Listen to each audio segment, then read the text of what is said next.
Bittersweet feelings may adequately capture the mood of some residents of Ojo and Alimosho local council development areas in Lagos State.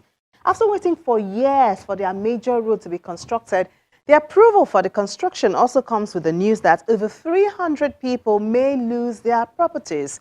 What is the way forward for the affected persons and the intention of the government to provide infrastructure in that area?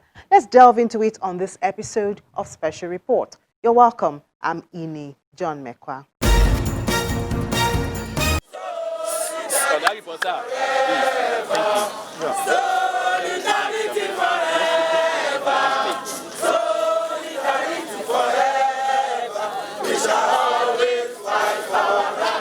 Some members of Ije-Ododo, Ije-Gemo and Ije-Ododo communities chanting the solidarity song. This is enough to say that all is not well in this part of Ojo and Alimosho local council development areas.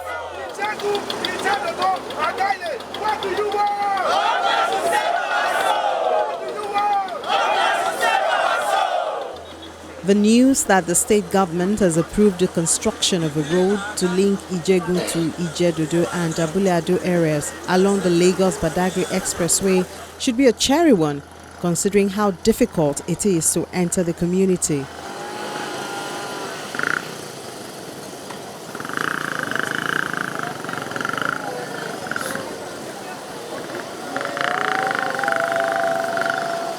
The road has never been tarred.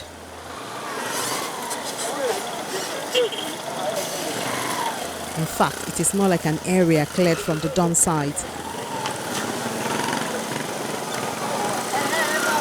So why would some members of this community not be happy that they may soon have easy access to their houses?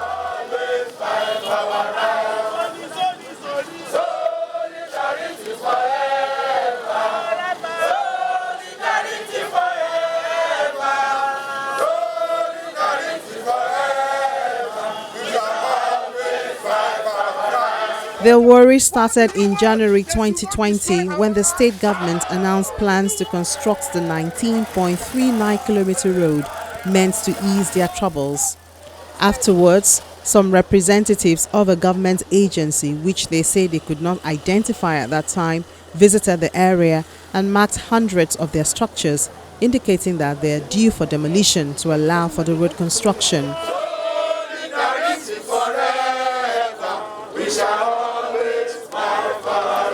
Their worry deepened, they say, following the perception that the proposed road has been diverted from the original plan.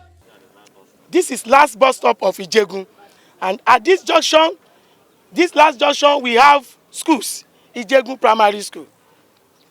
And at this junction, this roundabout is there.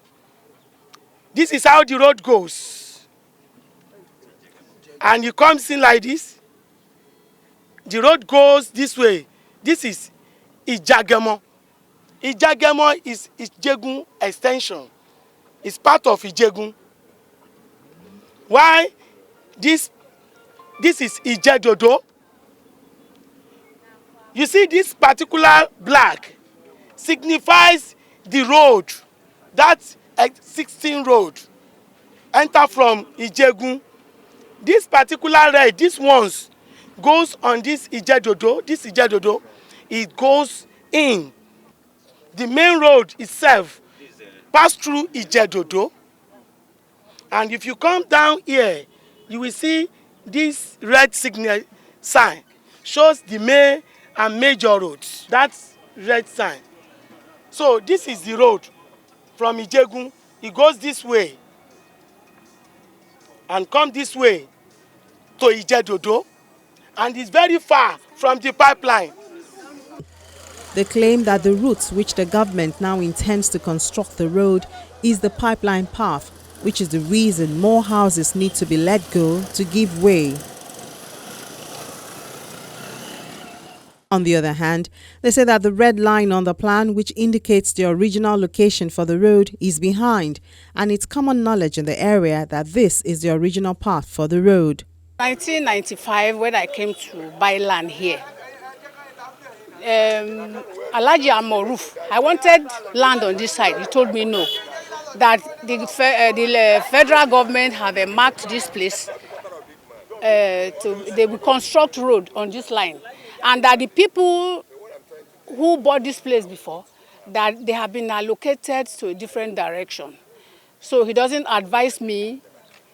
He will not like in future that he will put me into jeopardy, that I should not buy land here, that he will give me a different place. And that is why I went to the other side to buy land. Special Report has attempted to access the original plan with the Ministry of Physical Planning, but the Commissioner has not responded.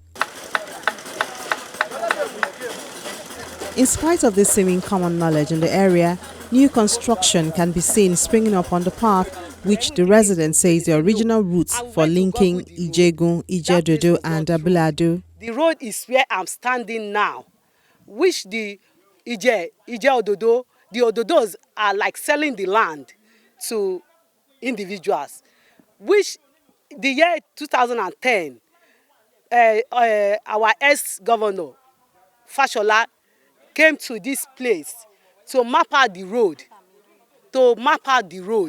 for this community, for Ije-Ododo community. Now the indigenous took the contractors, because the contractors, they have no map, they don't know. When they meet with them, they took them to where our house are. That is not the right way of road. They marked it about more than 500 houses. Not even that is going to take part of your house. It's taking 140 meters away from the NNPC stand posts. Some of the proof that we have here, when Fashola came, some houses were built on the road, which they compensate them, and the people that sold the land for them gave them another plot of land. Admoruf gave them another plot of land to go and build, that this place is road. This Pako leads down to Ijegun, the express road. If the government will look at the mapped land for the road, mapped plan for the road, you will see the road. This Pako that I'm seeing now leads to Ijegun straight up, and this other side leads to Abulado straight up. Many of the residents say they've gone through the process of authenticating their ownership and show certificates of occupancy, survey plan and other documents to prove this. I have my survey plan, which I obtained. You see, this is the survey plan. This is the survey plan from Johnson and Adeniyi, architect, surveyor, and Lancet. I took it date 2022, 1992. This is the survey. Governor and every other person knows that we've been doing that. Honorable Victor Akonde is the lawmaker representing Ojo Constituency 1 in the State House of Assembly, weighing the pros and cons of demolishing the affected structures for the construction of the road has been a pending discussion for him. We went round the whole nooks and crannies of Ijegun, Ijegemo, Ije-Ododo just to look at the network. They did presentation. We saw the presentation. We went back again to see if they can realign and see where the road network will pass. All the villagers, all the communities, they follow suit, and all of us look at this together. During their presentation, we see that there is going to be an amendment. The government, the ministry now send the contractors that did the design or whatever, they send them down. Physical planning went, and the problem we now have is the problem of the pipeline, because you can attest to it if you have been there that there are pipelines, and to make sure that what happened in Abule does not repeat itself, we bring in the NNPC for them to tell us where the pipeline is, and they have to have right of way so that it will not be very close to the pipeline. And to the best of my knowledge, he said they are going to take about 20 meters away before the government can now start constructing the road. Definitely, when this one happened, it will change the course from the old design to the new one. Number two, they have to look at the cost implication of what is going to cost the state in constructing that road. If what is going to cost the state is higher, and there is a short way of constructing the same road and bringing down the cost so that they can divert that extraordinary finances into another development, it is welcome. Where they were talking about the old plan, is going to cost the state huge sum of money, and on that premise we only plead if the governor is going to look into it. But it now means that maybe the governor or the state will suspend that action. But what I now said is, if you know that this thing is affecting your building and you have document to show to government, bring the document forward. They will look into it. Where compensation need to be done will be done. In Nigeria, the Land Use Decree of 1978 stipulates that all land belongs to the government, holding same in trust for the public. This implies that the government allocates land to individuals and corporate entities based on the objectives of interested parties. The Land Use Act Chapter L5, a law of the Federal Republic of Nigeria 2004, vests all lands in the territory of each state except land vested in the federal government or its agencies solely in the governor of the state, who would hold such land in trust for the people and would henceforth be responsible for allocation of land in all urban areas to individuals resident in the state and to organizations for residential, agriculture, commercial, and other purposes, while similar powers will, with respect to non-urban areas, are conferred on local governments. Section 26 of this same law, the Land Use Act, also empowers this same governor and the land use allocation committee to also compensate. So if the governor has exercised the right to either revoke or to acquire, the right of acquisition, to say, oh, this house, this particular portions of land have been acquired for public purpose. Yes, building road is very good because people need access road and all that. But in a situation where people have developed their land, I mean, if these are valid owners of the land and they have statutory right of occupancy, some of them have CFO, some of them have actually paid all the necessary rentals that they're supposed to pay on this land. So they are valid owners of this land. So if indeed there's a need for a public purpose and people need to build roads, and the governor has overriding power or interest to acquire such land for this purpose, the appropriate thing to do is to ensure that these people are compensated. That is the right. So they have a right of compensation under Section 29 of the Land Use Act. The Land Use Allocation Committee is expected to work out the compensation, appropriate compensation for such landowners. There is also an option.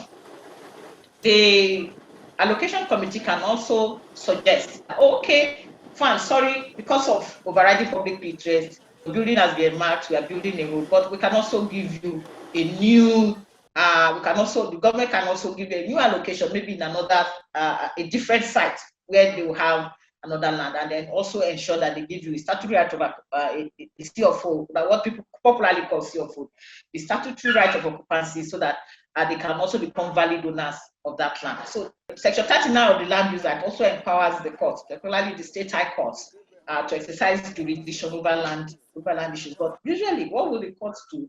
The court will always want to find out if compensation has been paid. The courts usually are not in a position, they're usually reluctant to say, oh, go and pay this person so amount of money. What the court usually do is that, okay, where yes, your land was acquired, you had a valid title, but your statutory right of occupancy was revoked. and the land was acquired. There's an acquisition because there's a need, there's an overriding need for public interest. But the court would now ask, were you compensated? So usually they don't even want to delve into the issue of adequate compensation. You know, being compensated is different from being adequately compensated. So the fear of the residents of Ije-Ododo and other affected communities may actually be the issue of adequate compensation, since they would also benefit from the proposed road in the area.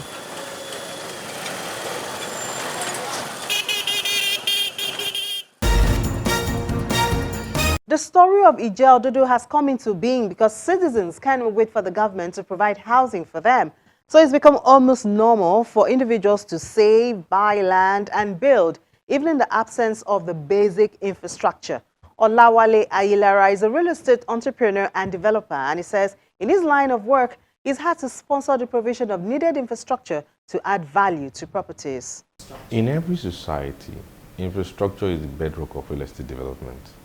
Is just what should be. But in a case where we are in a developing country or society, let me just put it like that. In that case, most time you have to implement the infrastructures yourself.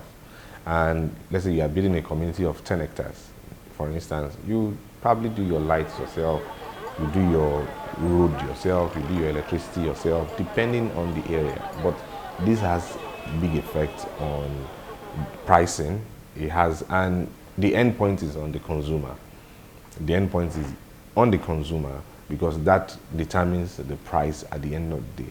Unlike places where the infrastructures are there already and you just plug in and then do the developments that you want to do, it would be cheaper than if you're just starting from scratch and then you're connecting the road. And also it has a lot of direct impact on the demand. Nobody wants to go to where the infrastructures are not okay, or where you have to get through about 3 hours traffic before you get to your house, or where there's even no road at all and then you have to go through a bumpy earth road to get to your house. Nobody wants to go to areas where the light is not constant. Nobody wants to go to an area where the water is not good. So that has direct impact on the consumer's demand at the end of the day. But in most cases, as a developer, you get to do some of these infrastructures yourself. So you do your water, your road, your electricity and all that. And you get compensated? Well, it doesn't really have direct impact on your tax, for instance. It really doesn't have direct impact.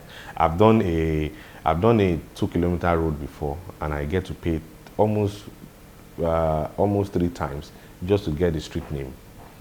Building in locations where their infrastructure is a consideration in the implementation of the Family Homes Financing Initiative. It is one way which the federal government thinks that developers can access funds to boost affordable and accessible housing for average Nigerians. This, the government says, is to support its economic sustainability program to fast-track the deployment of 300,000 homes in the 36 states of the Federation and the Federal Capital Territory, and to create up to 1.5 million jobs in 5 years. This initiative is to be implemented in collaboration with Family Homes Fund Limited as the lead developer. The fund, which is domiciled in the Central Bank of Nigeria, would be released to Family Homes Fund on project basis, subject to the cumulative maximum limit of 200 billion naira. A project is defined as a cluster of homes in the same geographical location and covered with the same title, documents and approvals. The Family Home Funds, they expect you to, the target is 300,000 homes. Okay, there are some locations, like 3 locations in the country, Lagos, Abuja, Port Harcourt. We are expected to build bungalows, houses, 1-bedroom houses, of not more than 12 million. Not more than 12 million naira. Then in any of these 3 locations. Then in other states, apart from these 3 locations, we expected to do houses of like 6 million. And the repayment or the loan is to be paid by within 3 years, given to the individual or the cooperatives or the company. So we as developers, as Redan, we have come together to see what can we do to access these funds. Because number one, the government cannot do it alone. And the government is telling you that that's why they are calling the private sector into this scheme to come and partner with the government and also access this particular loan so that we can develop houses. The plan that the government, that particular fund, you are expected to have those houses in an area that already have infrastructure. They're talking of roads, light and water. And those are massive capital intensive projects. Infrastructure alone is big and is a whole lot of money. So what the government is doing is to partner with developers, private developers, monitor. That money is going to be monitored strictly. The CBN is going to appoint a body to monitor the disbursement through the Family Homes Fund. Provision of infrastructure seems inseparable from the provision of affordable housing, and balancing this is a question yet to be answered. People talk about affordable housing or low-cost housing or whatever you want to. If it is actually relative, in a country like ours, when we're talking about affordable housing, also we need to put in place affordable locations. You can't go to Banana Island and say you want to do affordable housing. No matter what, the area determines the price. So, but if we really want to do affordable housing, then we'll go to maybe areas like, I'm still talking about the land now. You go to areas like Badagry, inside Ije-Ododo, where they see a lot of lands and all that, and then maybe Ekpe, and then develop. But also, transportation is a major factor. People, how do people commute from their workplace within the metropolitan areas to where they can afford buildings and all that? Also, if we're talking about affordable housing, we also need to understand how we can maximize the airspace. Because what we build is, we build horizontally, if I'm correct, and not vertically or something. But we build like this and not like this. And we should maximize the airspace and then make sure that we're doing high-rise units, and that would help us maximize our land size and then also give room for more green areas. So, and then, you know, so that we can have nature mixed with urban living. And that is a lot of what is missing now. And also, affordable housing, we have to also talk about affordable materials. Some of these materials are imported materials, which has a lot to do with FX. So you're building, you're doing a building, and you're bringing in your materials from, let's say, China, for instance, and then you're converting naira to dollar and all that. So how many of these finishing materials do we manufacture here in Nigeria? Only maybe few, and you have to bring this in. And so, and considering that all this has direct impact on affordable housing, before we can talk about it. Also, we still have that mentality of people want big space. They just want big space. And really, if you're talking about affordable housing, it's not about big space. It's about great space. Mr. Onolaja, however, assures that while the condition that the project of Family Homes Fund should be in areas where there are developed infrastructure may seem difficult, it is still doable. The repayment plan from us is three years, but the government give them opportunity up to like 5 years to repay. So if I give you a 12 million, or let's say we go to Gombe, for instance, I choose my project in Gombe or Sokoto, and I build a 6 million naira houses, and I get civil servants. Civil servants, you'll be shocked, are not as earning as you are. You can categorize some of the civil servants as the very, very low income earner because they only earn minimum wage. So what we can do for such people is to take a certain percentage of their salary, we deduct on source. And it's a law that you cannot deduct more than 33.3% of anybody's salary for mortgage. So we deduct on source, then every month they pay. So it will be, it is a, like you said, to implement this might be might be serious, might be tight, but it needs so many supervision on the people that are collecting the money and trustworthiness. Well, that's it for this episode of the program. Let's continue this conversation on Twitter and through our email. I'm Ini John Mekwa.